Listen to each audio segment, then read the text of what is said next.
അമ്മയുടെ ബെഡിന്റെ അടിയില്, അമ്മ കിടക്കുന്ന തലയ്ക്കടിയില് ഒരു ഷർട്ട് ഉണ്ട്.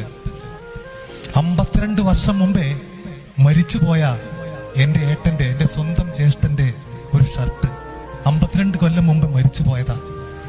ഇപ്പോഴും ആ ഷർട്ട് എന്റെ അമ്മയുടെ ബെഡിനടിയിലുണ്ട്.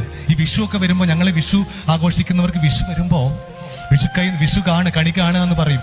ആ കണി കാണാൻ രാവിലെ 3:30 മണിക്ക് ഞങ്ങൾ എണീറ്റ് കണി കണ്ട് ആദ്യം അമ്മ ഞങ്ങൾക്ക് വിഷു കൈനീട്ടം തരും. എല്ലാവരും അമ്മയുടെ മുന്നിൽ പോയിട്ട് ഇപ്പോഴും 80ാമത്തെ വയസ്സിലും ഒരു പൈസ അമ്മ കയ്യിൽ തരും. നമ്മുടെ കാലിൽ തൊട്ട് വന്ദിച്ച് ആ വിഷു കൈനീട്ടം വാങ്ങണം.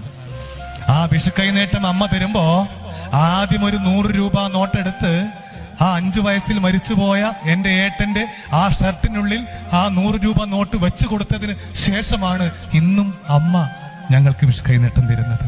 52 വർഷമായി. അതാണ് അമ്മ, അതാണ് ഉമ്മ. നമ്മളെ കുറിച്ച് അവർക്കുള്ള പ്രതീക്ഷ അത്ര വലുതാണ്, അവർക്ക് സഹിക്കാൻ പറ്റില്ല.